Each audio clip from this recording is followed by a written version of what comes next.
In a world full of turmoil, despair, and darkness, you need to carry the light. Season 3 of the Get Attitude podcast is where we will ignite your mind, your heart, and your attitude. And welcome to the Get Attitude podcast, the GAP. My name is glennbill, and I am your host, and this is Season 3. And our theme is Carry the Light. And we are so excited to have our guest today, Miss Jill. Is it Lublin or Lublin? Lublin. All right, Lublin. I knew it. I had it. See, there you go, Jason. You owe me a Coke. Jill, it's so great to have you with us on the Get Attitude podcast. Now, listeners, I'm going to tell you up front, Jill is in such high demand. We only got 25 minutes. Jill has been known to speak with over 200 times each year, mastering Publicity Strategist. For if you're a business person, this podcast and what Jill has for you today is going to help you understand what publicity is and what the strategy behind publicity is. She's a best-selling author and consistently wows audiences with her entertaining and interactive keynotes and seminars. Her training programs on publicity, networking, kindness, which is why I picked you, and influence marketing are something that everybody wants to do. She's got 17,000 followers on LinkedIn. She's been doing this for a little while. She's a Spitfire, and I am told that she's an awesome guest. So, Jill, welcome to the Get Attitude podcast. Oh, I am grateful to be here. Thank you. Awesome. I see all the books behind you, Profits and Kindness, something about publicity. On the other hand, maybe you got 4 books out there. What we always like to do and what our goal is, Jill, is to help the entrepreneurs and the people that are listening to this bridge the gap between who they are and who they want to be and from where they are to where they want to go. What is your advice talking to our audience today, whether they're entrepreneurs, business people, or, maybe they're pilots, maybe they're accountants, attorneys? We have all kinds of folks that are listening to this. What's your number one success hack when it comes to transforming into the person that you want to become? Well, I love being here because guess what? It's all about attitude, really. And that is, every day is a choice, right? What do you want to do? Like people say, practice random acts of kindness. I say practice conscious acts of kindness. And you know what? That goes to your life. I wake up every day, I say 5 things I'm grateful for. Now, some days I wake up more alert and more alive. But what I notice is that on those days that I don't feel as much that way, that 5 pieces of gratitude bring me to a new state. Because I do think, and this is my sort of bottom line advice, is that we manage our own energy, right? So take steps, whatever that is for each of you, to have something in place. Mine is gratitude, mine is meditation, exercise. All of those really help to elevate where you are to where you want to be. And it's a choice. And then remember to smile. It just amazes me that people could smile a little more. Yeah, I totally agree. You can not only change your day, but you're going to change every other person's day that you're with throughout the day. So being kind, and we're going to get to the kindness part, but I want to stay on the attitude a little bit. What is your definition of attitude, and who was your best attitude coach in your life? So attitude, somebody taught me about attitude determines my altitude. Right? How high can I fly? And some of that is just believing in things that you can't see, don't know how. Plenty of places I've jumped and hope a net appears. And, honestly, sometimes it has and sometimes I've failed. But here's the deal. Life is about getting back up again and trying again and new things. And that's part of the adventure. And I think for me, it's a lot about the adventure of life. And that helps with having things to look forward to, that's really important. And I've been blessed to have many mentors, some of who've been on your show. James Malinchek's been a great mentor. Les Hewitt, who wrote The Power of Focus, has been an amazing mentor. Jack Canfield, who I've had the blessing of working with, his success habits, all of those are things that I've incorporated into my life. I stay in constant personal and development as well as professional development, but I really keep myself in a consistent practice of getting better. And I think life is about practice. It's not like we've arrived and if you stay that way, then you're stagnant, right? It's just a consistent sharpening of the saw, getting better. And whatever that means, for each of us. I know for me, it means consistent development. I like it. Tell me about a time in your life where you knew that you had to grow, where you knew you had to develop, where your attitude maybe wasn't that great. What was that time? How did you shift your attitude? What did you do to your mind to help you think better? And maybe out of that, we can help some people that are listening today that may have had the same issue you had. Well, I will tell you, I come from a family of mental illness, a lot of depression. And to come out of that and to recreate was something I knew, I better take care of this. And I got into, I think it was called LifeSpring at the time, and asked in all these wonderful programs have been very good for attitude adjustments for me, certainly. And I stayed in some kind of particularly personal development for quite a while. And, guess what? Through all that, there was a time I fractured both ankles at once in multiple places and ended up in a wheelchair for close to 6 months. Oh, my God. And that changed everything, by the way. And so what did I do? I asked, what does this mean for me? Why is this happening? Why is a bit of the booby prize question, but sometimes I think it helps to understand. But most importantly, it's like, what can I do to stay in positivity, even during a place where I had to actually stay really contained, so to speak, especially for somebody like me who was at that point also still traveling half the month and speaking in different places. And guess what? That was out the window. So, it's just like, okay, what do I need to do? What can I focus on? And for me, it ended up being a TV show that I created called Messages of Hope, because guess what? I want to stay positive. I want to give positive messages to people and always have seen publicity and the media as an opportunity to do that. I love it. So you started your own TV show called Messages of Hope. Like, where did that debut, and how in the world did you get that from idea to on screen? Well, this is one of the things I actually teach in my virtual publicity courses, because everyone can do this. In your neighborhoods, so to speak, there are, whether it's Comcast or whatever, Warner Brothers, et cetera, they have studios that are designated that must, the FTC is mandated to give a certain amount of free opportunities to wonderful people. So guess what? In your own communities, there's public access channels, and you can do your own shows. It's super simple. It is free. And that was the opportunity that I used to actually shoot 90 shows. I did 90 segments, half hours, 26 minutes to be exact. And it was wonderful. And now it continues on my website. I got the opportunity to interview amazing people. And frankly, it's something I'm really proud of. And that, becomes part of my library of media. Yeah, that is so fantastic. Didn't know that. Jason, did you know this, I'm guessing? No, I did not. Well, me and you are going to start our attitude show. That's what's going to happen with that. So just walk into Comcast, Spectrum, whatever provider there is, and say, Jill Lublin sent me. And they're going to go, oh, my God, another Jill Lublin follower, right? Well, you all have a bit of a training to get through that. It's boring. But other than that, it's a wonderful opportunity to host your own show and have all the control.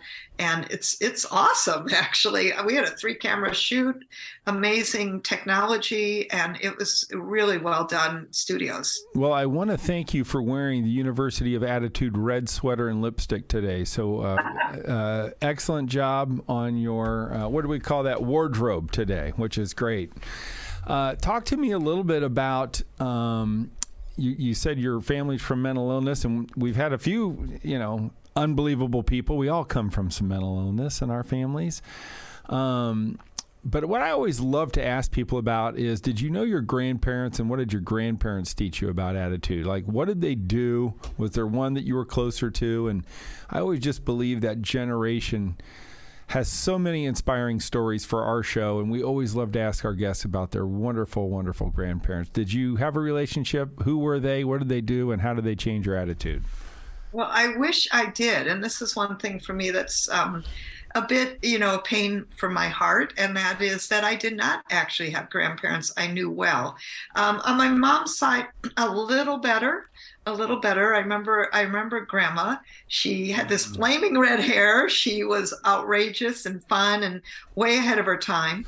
As was my grandpa, who she actually divorced, and at that time getting a divorce. But he was kind of a gypsy, carnival kind of circus guy, owned fur stores. Don't tell everybody. Yes, F-U-R, fur stores. He was kind of a traveling guy.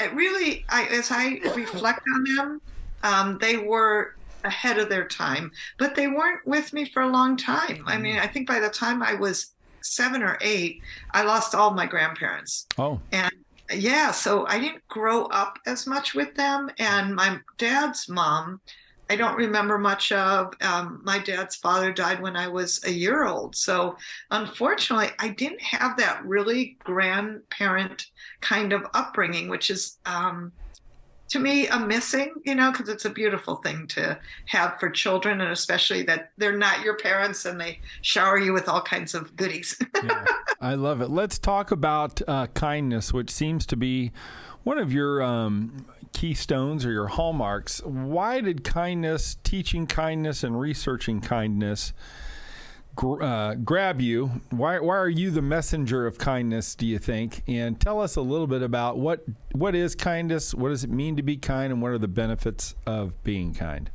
Well, a couple things. It grabbed me because of my 85-year-old friend. I think she turned in 86 in a few days.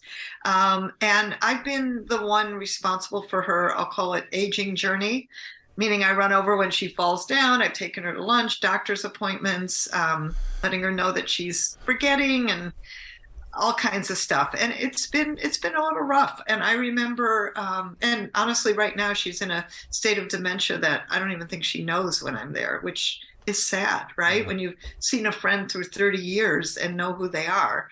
And so I think this is hard for all of us, no matter what part you're playing in this. And there was a point where I was driving her, I think, to lunch, and she said, Jill, you are so kind. And wouldn't it be great, she said, if we had a new currency, the currency of kindness? Mm. Yes, exactly. And that was like boom, boom, boom. And all of a sudden I approached my publisher and I said, what do you think of this book idea? They changed it to The Profit of Kindness. But that's okay.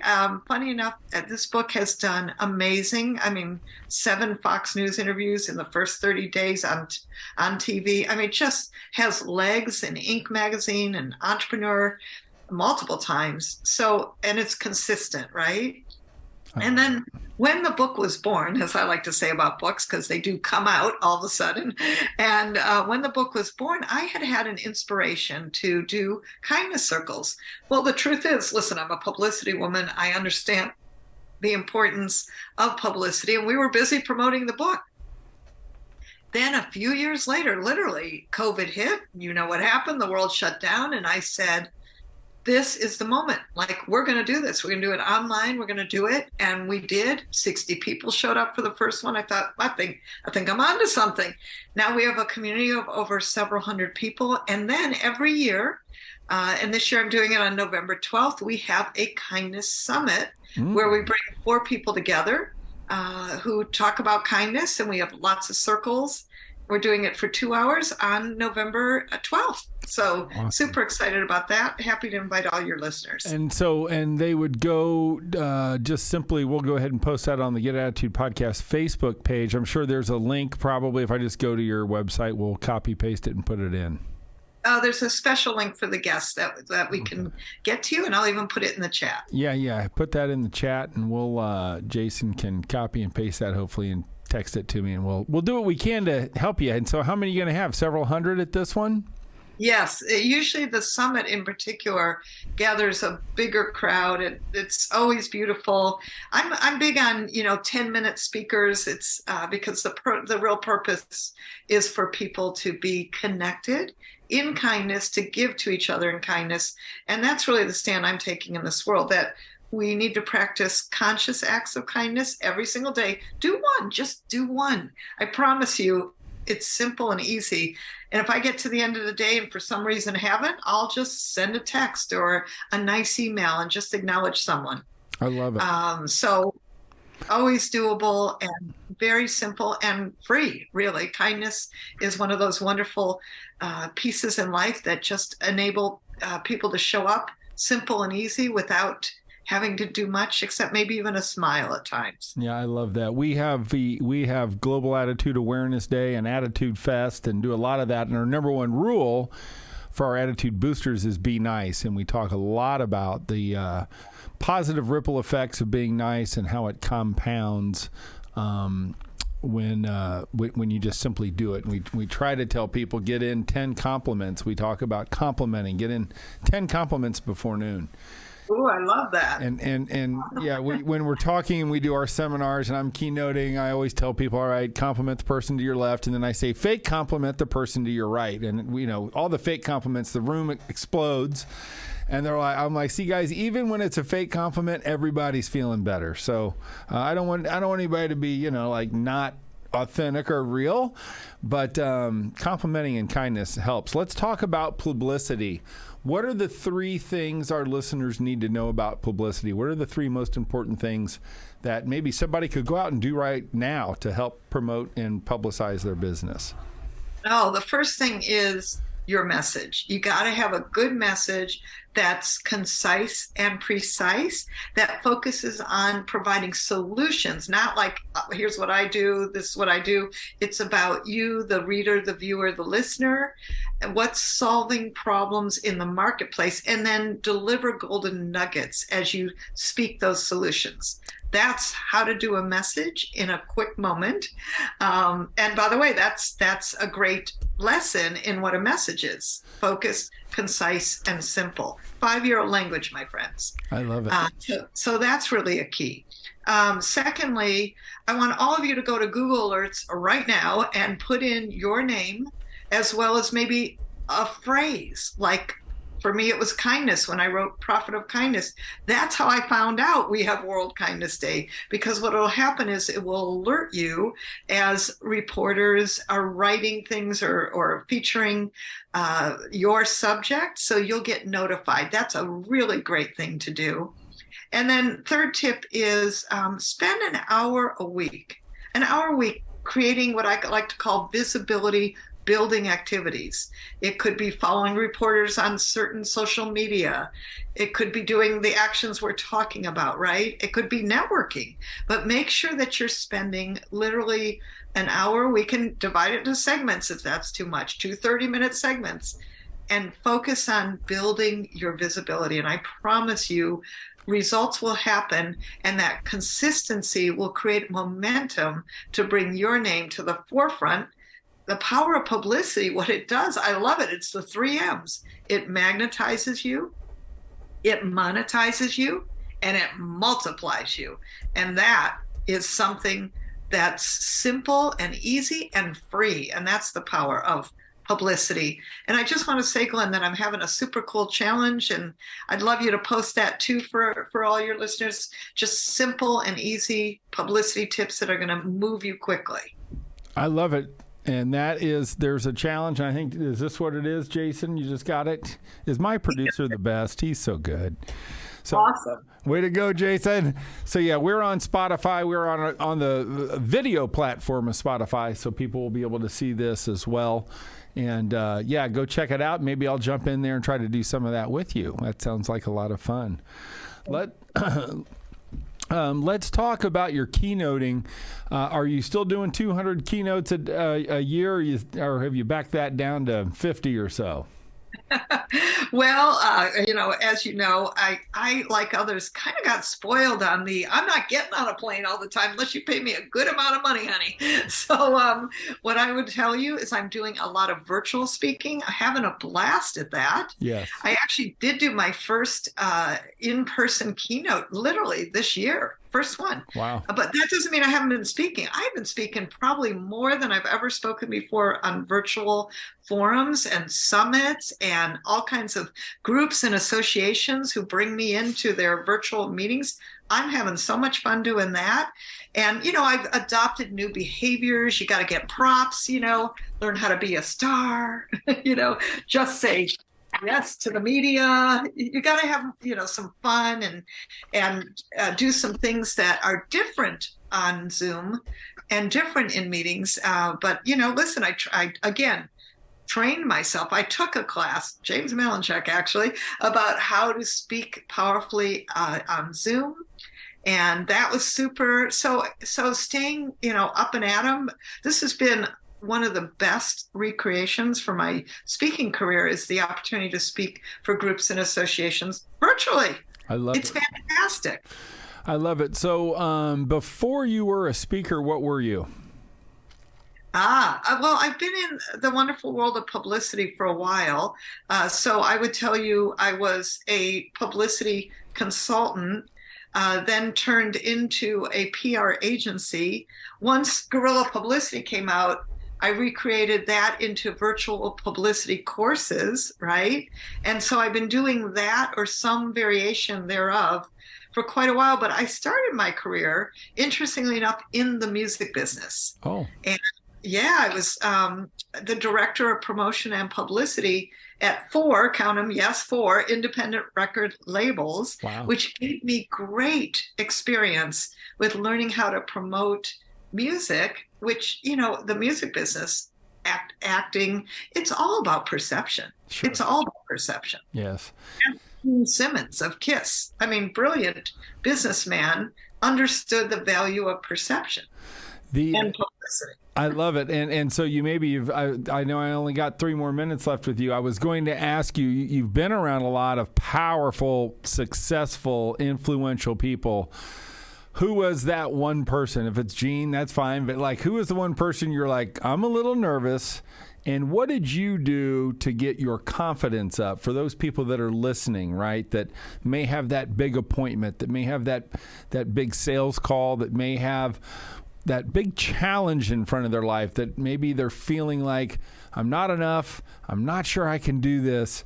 What is your attitude, and what was your attitude when you got into, that realm of the super powerful or super influential, and how did you flip that switch for the people that are listening? Interestingly enough, Dr. Timothy Leary. Wow. I met him when he was 70. He had on a blue blazer with a cashmere white turtleneck. I remember this because he was he could have been my grandfather walking in, Yeah. And he was 70 at the time. Brilliant man, regardless of any perception that people might have of him. And interestingly enough, I got hired by the Learning Annex to support a tour that he was doing about virtual reality. Now, I didn't even know what virtual reality was, so I had to kind of do a quick course on that and help promote. Tim actually was a big voice for promoting virtual reality, which of course now is in all kinds of opportunities to play with that. And he was amazing, and I was a little nervous. And especially that day, we had interview after interview after interview lined up, and a big photo shoot at a very nice San Francisco restaurant. Literally he had interviews every hour and a half. So it was kind of like that superstar fun thing that publicity people enjoy. And it was a wonderful day. And Tim was an amazing, graceful host. And the hardest thing for me was that 7 a.m. interview downtown San Francisco, looking good and meeting Tim and having fun. But it was a wonderful rock-filled day. And part of that, one of the things I've noticed when I am afraid is that excitement is the same energy. Love it. As fear. Yes. And when I am afraid, here's what I say. I'm so excited. I love it. Spoken in the words of the Pointer Sisters. Well, as we always end our Get Attitude podcast, we love to just give you an opportunity to speak one-to-one to the folks who are looking to bridge the gap from who they are to who they want to be, from where they are to where they want to go. And if you could just give us, do your best PR to tell them your message of hope for them and your thoughts on their success. So first of all, I just really want to say to each of you, number one, congratulations for being here, for listening, for putting yourself forward to take a next step, to learn, to grow. That's the first big thing, right? Is to be willing to grow. And I think that that's really key, because you are always growing. See this? Your beautiful garden, and you are an evolutionary flower and messenger, and that your message matters, and that you grow your garden consistently throughout your life. And it's important to know that your message matters. Your message matters, and that's the way your garden grows, to keep knowing that. Thank you so much, Jill, for that. That is an inspiring message. Your insights on publicity, networking, and kindness have changed us. You maybe have started the television show that Jason and I have been wanting to do for years. And we're just so grateful that you were part of the Get Attitude podcast. We appreciate your positivity and your attitude. And we wish you as much success that you can handle. And we hope that everybody goes to Jill Lublin's courses, goes to her Kindness Day, and goes to her challenge, all on her website. If you want to enhance your life, Jill is somebody that you want to follow. Thanks so much, Jill. Thank you.